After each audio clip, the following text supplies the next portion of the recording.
Alright, so for the second part of our lesson 1.5, please make sure you have a pencil to take your notes. So if you need to stop the video and go get yourself a pencil, please do that. And if you already have a pencil, please go ahead and start by writing down the learning target for this lesson. And remember, you're still going to be looking for angle measures, but you're going to be using some different relationships in terms of angle relationships. In our previous video, we were talking about complementary angles. Those are the ones that add up to 90, supplementary angles, and also adjacent angles. So in this video, we're going to be looking at the two different types of angle relationships. This one is going to be called a linear pair, and then we're also going to be looking at vertical angles. So if you could, please go ahead and fill in the information of the vocabulary. Linear pair of angles are two adjacent angles. Remember, adjacent means they are next to each other, they share a side, if their non-common sides are opposite rays.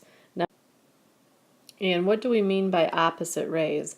Opposite rays are the ones that actually form a line, and if we draw a picture of this linear pair is going to remind us of the letter Y in our alphabet. So notice here that this one looks like a letter Y. These are going to be supplementary angles, and they are going to have this side that they share. This one right here is what they share, but the non-common sides. So what that means is the side that they don't share. Notice this part of this angle and this part of this angle are actually opposite rays because they, join right here where this other third part comes in, and this is going this direction and this is going this direction. So we have opposite rays, plus we have this common side that they share. Again, these look like the letter Y on its side. So the letter Y in our alphabet. The next special type of angle relationships that we're going to take a look at is the vertical angle pair. So two angles are vertical angles if their sides form two pairs of opposite rays. So if their sides form two pairs of opposite rays, this actually looks more like the letter X. So in order to remember the difference between them, vertical angles are going to be called congruent angles, meaning that this angle here and this angle here have the exact same measure, and then the angle across from it, like here, or sorry, next to it, is congruent to the angle that's opposite from that. So these little arcs mean that the angles are congruent, or they have the same exact measure. So that's another thing I'd like you to add to your notes here. Vertical angles. So vertical angles are congruent. Okay, they have the exact same measure. So these are the angles that are opposite from each other. Across from each other is another way to think of that. And on the screen now I'm showing you from this website, the Regents Prep website. We have the definition of a linear pair. These are two adjacent angles whose non-common sides form opposite rays.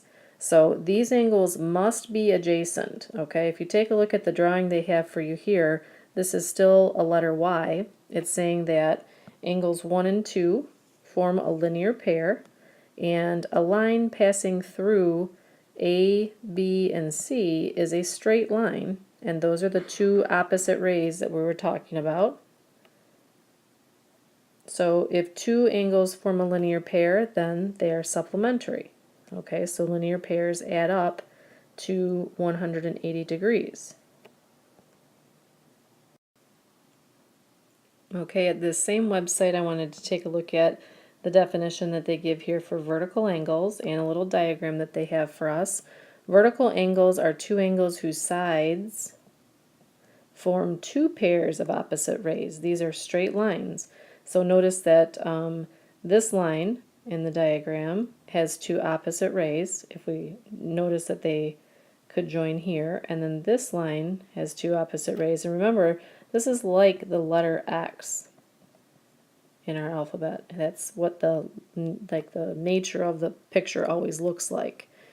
Okay, so angles 1 and 3 are vertical, so this angle and this angle are vertical. And notice that they also have something I mentioned just a minute ago. Vertical angles are congruent.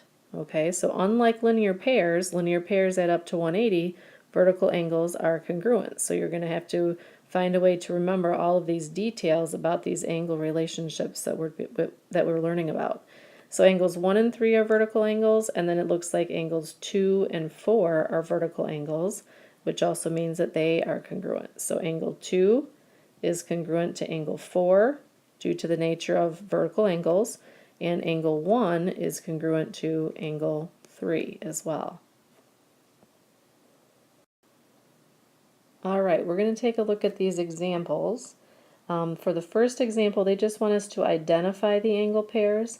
So identify all of the linear pairs and identify all of the vertical angles in this figure over here at the right. So if we're taking a look at this diagram, remember linear pairs are adjacent. Those are the ones that touch each other. And they add up to 180 degrees. So those are a couple of facts about linear pairs. And then remember, they look like the letter Y if we're looking for two angles that add up to 180 and they look like the letter Y. So it looks to me like here and here, that kind of forms a letter Y, doesn't it? So angle 4 and angle 1, those are next to each other. So we'll say that angle 1 and angle 4, so there's one pair.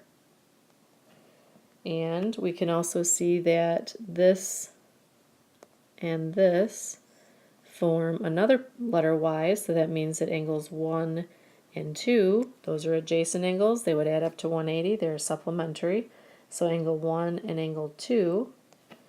And we also can see that we have the same line here, except now if we go this way, it's kind of a backwards letter Y. That means that angles 3 and 4 also form a linear pair. And then we're looking for one more. I think that's going to be angles 2 and 3. So if I go this way, and you can see the letter Y is definitely backwards here, but angle 2 and angle 3. So there should be a total of 4 linear pair angles there. And then when we look for the vertical angles, remember these are the angles that are congruent, so we can say vertical angles are congruent, and they form the letter X. So the angles that are on opposite sides of the angle X, or sorry, not the angle X, but the picture itself. So let's take a look at, so if I say now, here's my X.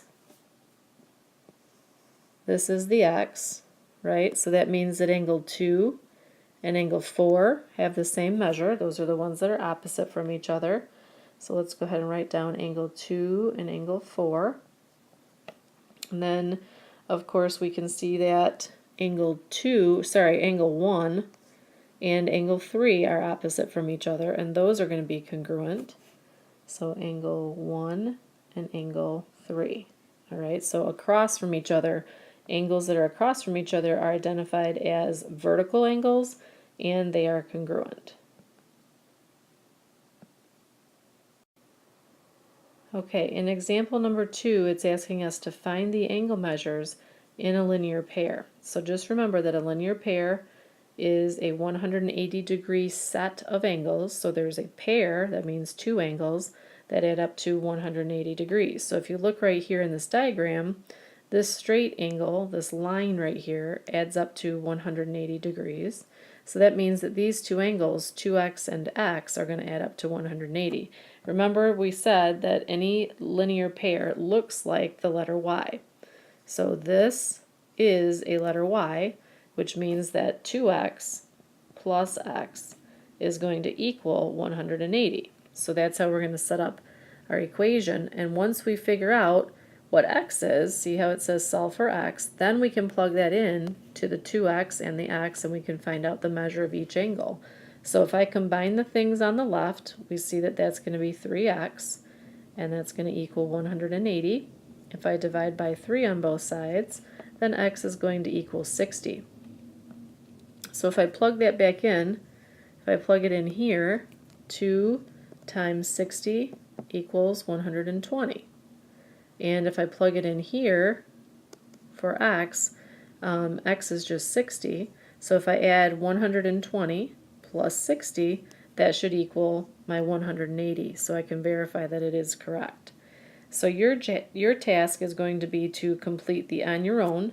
So if we take a look at the on your own problem here, it's asking you to identify all of the linear pairs and all of the vertical angles. So I'm just going to give you a little hint about this.